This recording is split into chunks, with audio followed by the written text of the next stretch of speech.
नर चाहे नहीं होत हैं, प्रभु चाहे तत्काल। बलि चाहता था स्वर्ग को, भेज दिया पाताल। जय श्री राम, हर हर महादेव। प्यारे दर्शकों, स्वागत है आपका अपना चैनल रसामृतम पर। मैं ज्योतिषाचार्य श्याम शरण काशी से। आज जिस विषय में हम सभी जानने जा रहे हैं, मूलांक नंबर 9 के बाद मूलांक नंबर 4, फोर्थ, यानी जिनका जन्म भाग्यांक या मूल्यांक 4 है, फोर्थ है, उनके विषय में कि उनका संपूर्ण जीवन कैसा रहता है, वो किन चीजों को पसंद करते हैं, किन चीजों से दूरी बना लेते हैं, किस कार्य में उनको सफलता मिलती है, क्या करने से उनको यथाशीघ्र सफलता मिलेंगी। प्यारे दर्शकों, इस विषय पर संपूर्ण जानकारी जिनका भाग्यांक या मूल्यांक 4 है, फोर्थ है, इसके बाद अन्य भी 4 के बाद 13 के बाद यदि 22 है, 22 के बाद यदि 31 है जन्म तारीख, यदि इनमें से कोई आपकी जन्म डेट ऑफ बर्थ मैच कर रही है तो इस वीडियो को पूरा जरूर देखिए। कितने बड़े बड़े बिजनेसमैन हैं, कितने बड़े बड़े क्रिकेटर्स हैं जो इस संसार में बहुत नाम कमाए। अपने भाग्यांक को अवश्य याद रखना चाहिए। अपने भाग्य अंक के अनुसार अपने कार्य को यदि आप प्रारंभ करते हैं तो सफलता से संसार का कोई भी व्यक्ति आपको नहीं रोक सकता। यदि आप चैनल पर नए हैं तो चैनल को सब्सक्राइब जरूर कर लीजिएगा, क्योंकि हर एक मूलांक के विषय में वीडियो डालने वाला हूं, हर एक राशिफल का मैं वीडियो डालता हूं, आप जाकर के चैनल पर विजिट कर सकते हैं।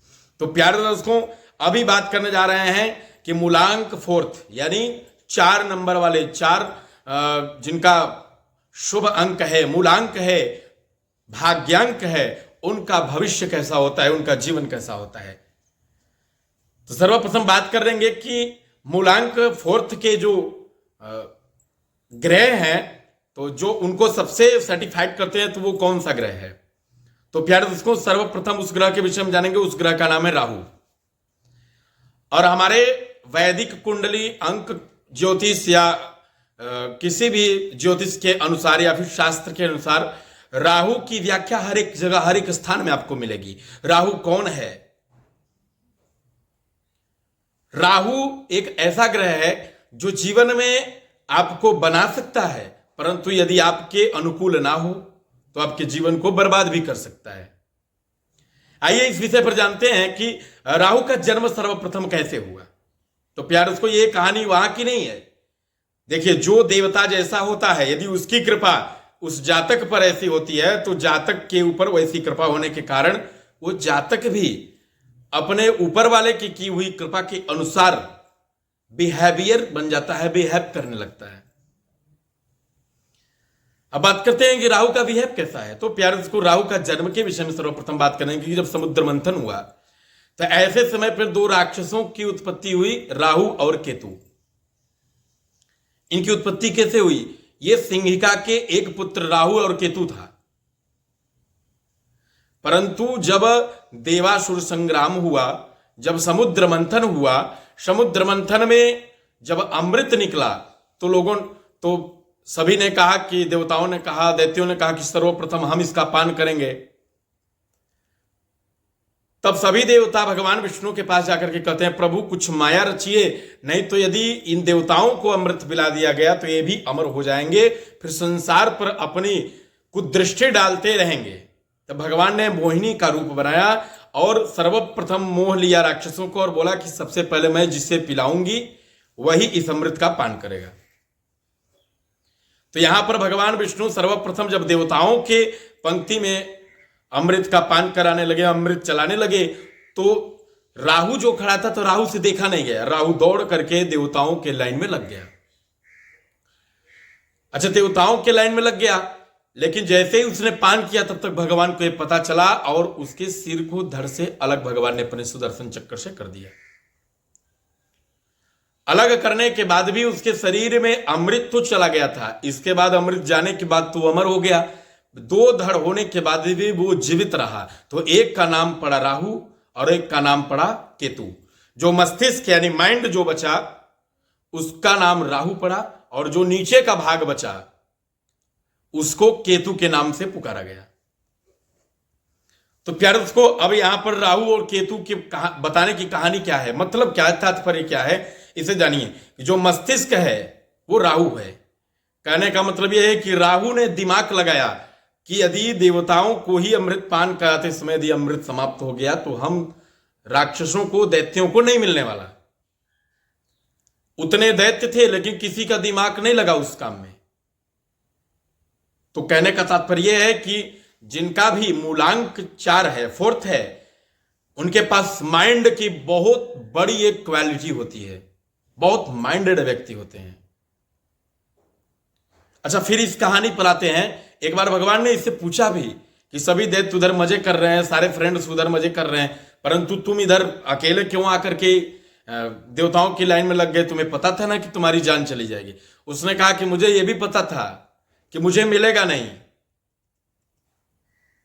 तो यहां पर भगवान ने कहा कि तुम अपने हक के लिए लड़े, यह भी अच्छी बात है। तो कहने का तात्पर्य है कि राहु जिनका ग्रह है या फिर जिनका मूलांक 4th है, 4 है, वो अपने भविष्य में स्वयं लड़ करके अपने हक के लिए एक अच्छा पद और स्थान प्राप्त करते हैं। हार मानने वालों में से नहीं है। सर्वप्रथम ऐसे व्यक्ति हार बिल्कुल नहीं मानते हैं। ये अपने जीवन में हमेशा उत्तरोत्तर वृद्धि की ओर बढ़ते रहना चाहते हैं कि ये कभी हार ही नहीं मानना चाहते हैं। इनका जीवन ऐसा है।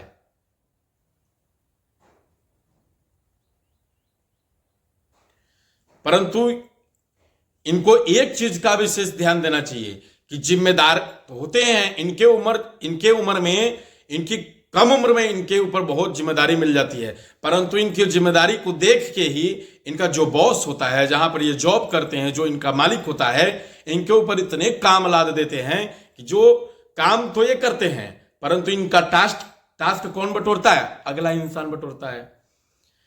मतलब ये बहुत अधिक, यदि जिम्मेदार भी बनेंगे तो इनके लिए नुकसानदेह है, ये नुकसान कर सकता है इनके लिए।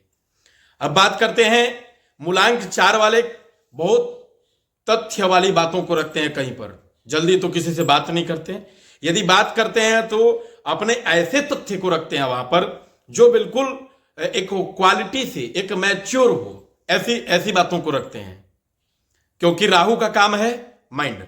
ऐसे लोग किन किन कार्यों में आगे बढ़ते हैं, देखिए सर्वप्रथम इस विषय पर जान लीजिए कि जिनका मूलांक 4th है, 4 है, वो व्यक्ति सदैव टेक्नोलॉजी से जुड़ा हुआ कार्य कर सकता है।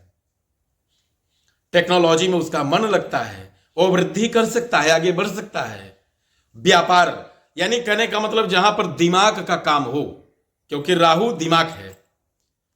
यदि बुद्धि किसी की खराब होती है तो राहु खराब होता है, तभी बुद्धि खराब होती है। इसलिए यहां पर यह दर्शाता है राहु कि माइंड होते हुए यदि व्यक्ति चाहे तो माइंड से रिलेटेड कार्य को कर सकता है। जैसे में ऐसे लोग चाल चलने में बहुत मैच्योर होते हैं, किसी को समझाने में बहुत मैच्योर होते हैं, किसके प्रति कब कौन सी चाल चलना है बहुत मैच्योर होते हैं। ऐसे लोग पॉलिटिक्स में भी अधिक से अधिक पाए जाते हैं। अमित शाह की मूलांक जो भाग्यांक है वो 4 है, और अमित शाह की चाल जो है वो बहुत मैच्योर है।